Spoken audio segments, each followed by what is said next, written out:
Hey guys, welcome to another video. Today I'm just bringing you something new to me, the KryoSheet by Grizzly. This is going to be the 50 by 50 millimeter sheet. And I have heard good things about this product, although I've just never tried it myself. One thing to keep in mind that if you're going to buy this, remember this is electrically conductive, meaning that if you put this over your, say, your GPU core and it is too big or oversized, and it comes in contact with the SMDs around the core, around the GPU, it might shorten your graphics card or do some damage. So yeah, electrically conductive it is. So let's take this thing out and see what it looks like.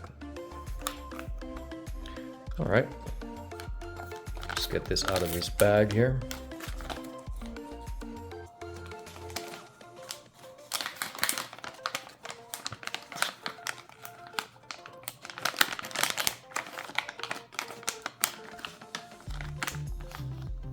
Okay, first you get a little manual here, I believe it is. Yep, just talking about the product.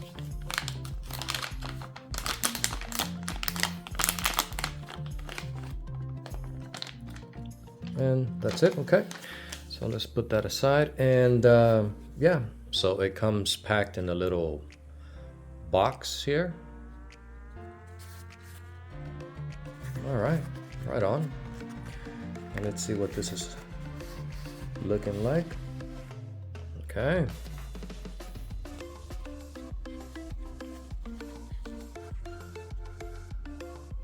Alrighty. And there is the sheet.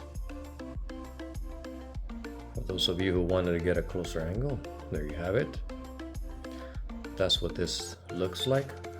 Now, it is sandwiched in between these see-through plastics here to protect it. Now, this is I can tell you right now that this feels it has a very soft texture to it. Yep.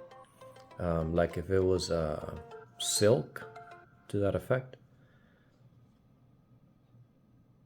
Very let's see if I can get a good angle. There you go. Yep. So it feels pretty soft. It is very thin, as you can see there.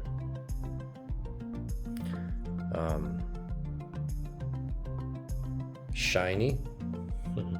So what I would like to do here is maybe cut a little piece out of this thing here and try it direct on die, because some may argue that it would be a good thing to see how this performs on a CPU heatsink, type of combination. But for my testing, my experience, if you want to know the real value, the real performance of a thermal interface material, in my experience, has been direct on die. That's where things get really toasty, really hot, and that's where these things shine. And I'm not saying this thing in particular, but just thermal interface materials like thermal paste, that sort of thing, different thermal paste or liquid metal and such. So we'll be testing this directly on a GPU core and heatsink combination and see how it performs versus Arctic Cooling MX6, which is already installed in my RX 470 graphics card. Yeah, and I'll go through the parameters and how we're going to be testing here in a minute. But first, let's see how this looks over a IHS, just for measuring. Okay, so if you are thinking about perhaps using this stuff on your CPU, this is what it would look like right there. This is an AMD IHS that I have deleted the CPU. So as you can see, you have plenty of material left, and whatever you have remaining you can use for a GPU die. If it happens to be, you know, a small GPU die, then you can use it there because you do have a surplus of material there. You don't have to go like this. You could, I suppose you could, and that will cover the whole CPU AMD. I do not have a 1700 socket CPU by Intel, but I can tell you just from experience that this will be plenty here. So again, this is a 35 by 35. Let's see here. Oh, sorry. It's as you can see there, 50 by 50 millimeters. So 5 centimeters by 5 centimeters. Plenty of material to cover CPU and some extra material for a small GPU like the 470. But today, what we're gonna try to do is see how well this transfers heat. Okay, how good a performer it is. So let's get to it. You know, I wasn't going to include this because I just paused to change to a different to the GPU. But just by handling this, look how fragile this is. Just by handling it, I already have a crack here. So this is very fragile. You have to be careful with this. I don't know if this is a one-time use product or if you can reuse it. But yeah, and it's starting to crack here also. So this needs to be handled with a lot of care. Just by showing it to you guys, you already see that it's starting to crack there. Okay, let's get to the GPU testing. All right, here's the RX 470. This is the card that I use for when I'm testing thermal interface materials. It's just the little card that I used to beat up, you know, for your own pleasure. But like I said, I rather test this stuff direct on die than between the IHS and a heatsink. I want to really get these things nice and toasty, and direct on die is the way to go in my opinion if you want to get some accurate, more reliable numbers. This is MX6. Let me get these screws here to the side. And as you have seen in my previous thermal interface material comparison video, MX6 is a good performer, so no questions there. And as you can see, we have a pretty good contact here between the GPU die and the heatsink.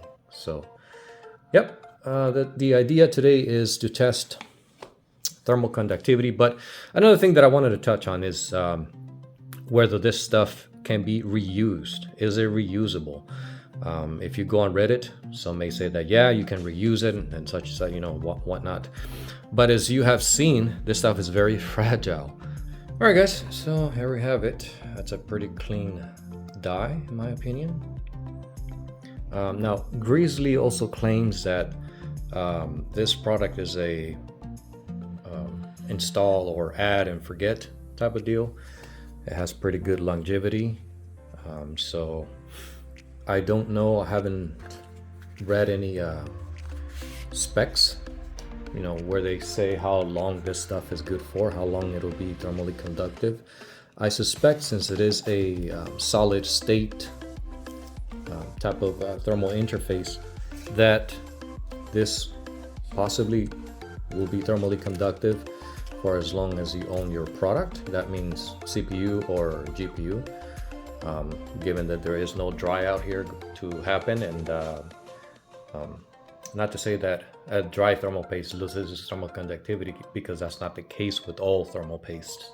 But you know, with this here, losing its thermal conductivity, I just don't see that happening. But then again, I'm not a scientist, I'm not an engineer, so that goes that. Let's go ahead and chip away. And again, you know, you should have plenty of space or plenty of material here for your CPU, AMD CPU, and Intel CPU IHS, and some leftover to run on a GPU core like this, if you want to do that. So let's get into cutting this and see how we can do this. And another thing to keep in mind is that, with thermal pastes, you can just add this thing on, and you can add the thermal paste and then flip the GPU upside down, and that would be enough to what am I saying here? If you flip this upside down to install it onto the cooler, it will be no problem. But since we're not using thermal paste here, we have to be really careful with this stuff, because as you can see, if you cut this the wrong size, look at that, it's already hovering over your SMDs. So maybe you want to add, just for extra security, you want to add some, treat it as if you were using liquid metal, and add some nail polish. Add some nail polish around the core on the SMDs, just to be on the safe side, because this stuff, will destroy your graphics card if you don't do this correctly. And that seems to fit perfectly there, my opinion. Now the trick is going to be getting this to stay there and not move around. So okay, that looks okay there. So placing the heatsink on top of this is going to be a challenge. That's it. Yep, that's right in the center there. We don't want a hot spot or an area to not be covered here, because that spells trouble. Okay, so how do we do this? Because we can't flip this upside down. So yeah, this is going to be a bit tricky, and getting this to not move in the process, it's going to be hard. So I'm going to do this off camera, and I'll show you what I did. I'll explain to you what I did. All right, so after several tries, it's really difficult to do this with just that little piece there. If it was a little bit bigger, and you were to cover the SMDs, this would be no problem. But because it is so small, it tends to move around if you do it the other way, as I'm about to show you. So I would just trust the stain that is already on the copper there and go off of that. And hopefully we get this centered on the die and not kill the poor 470 here in the process. So we'll just have to line this up from the top with the screw holes there, and there we're pretty lined up. So let's put this thing together and see how it goes. There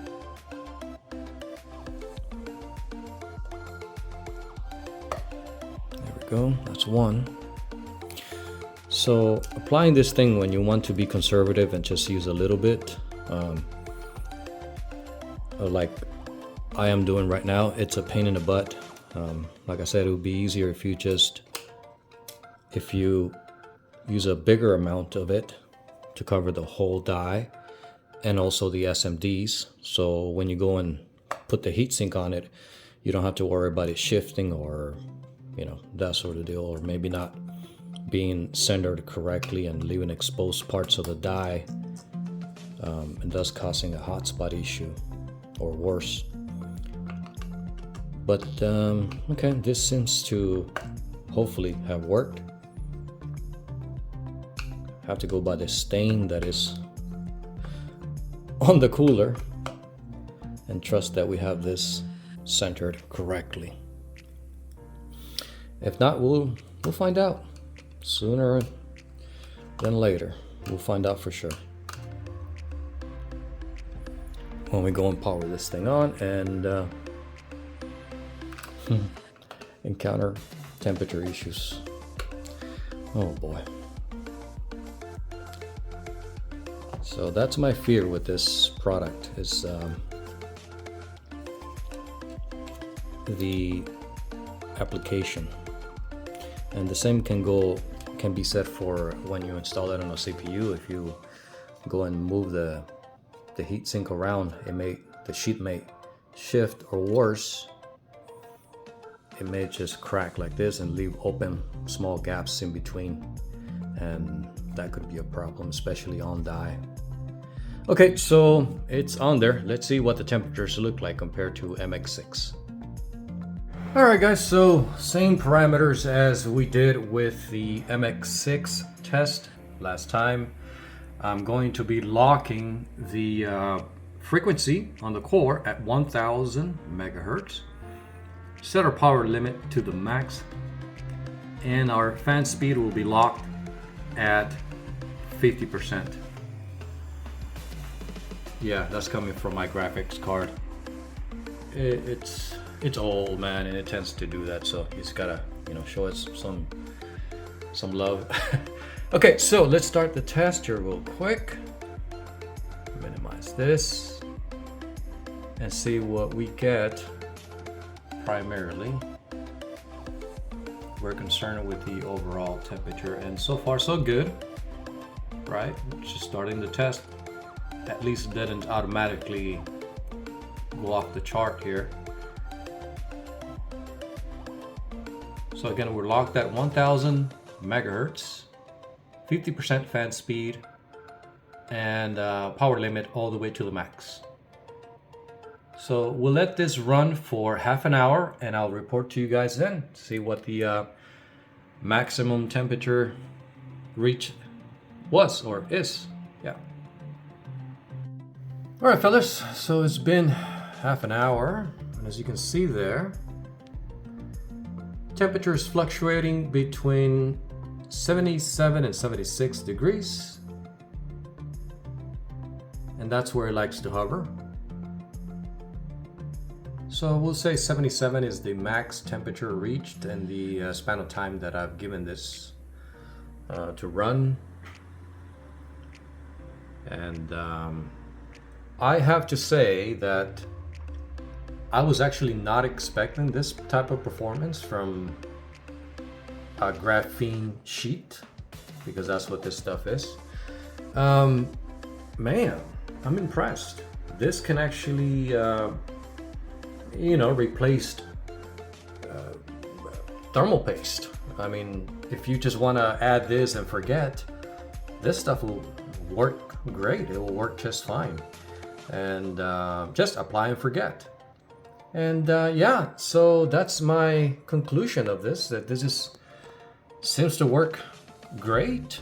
MX6 scored a little bit better temperature than this, but given that this is a apply and forget type of product, I mean, and for what it is, yeah, it's definitely it's worth it if you just want to apply this and forget. Now, the premium that you pay for this, I had to pay over $35 for this product.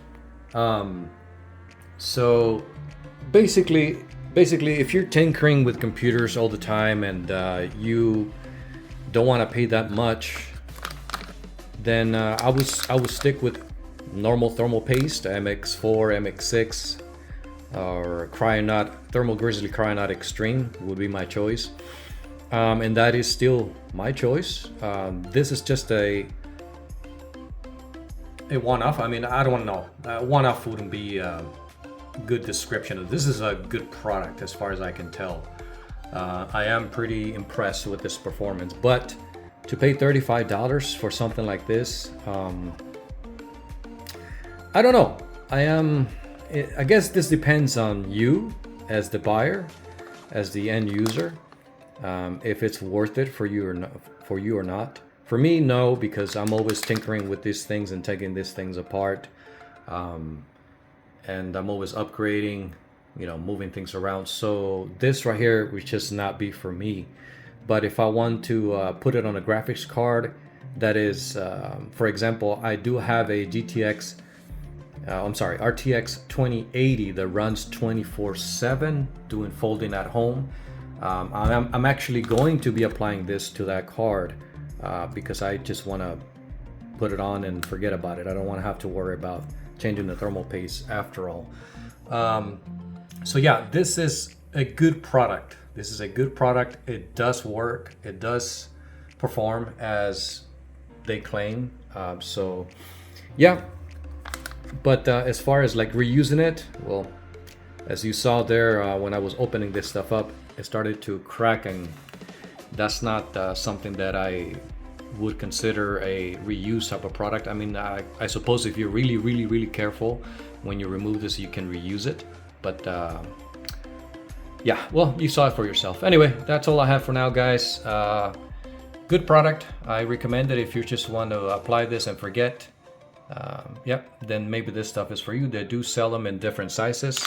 So, and the other sizes are smaller and cheaper. So yeah, good product. I recommend it. So, all right, I'll leave the video here. You guys take care. Subscribe if you like the video. If you don't, for whatever reason, you know what to do. See you guys on the next one. Take care. Bye.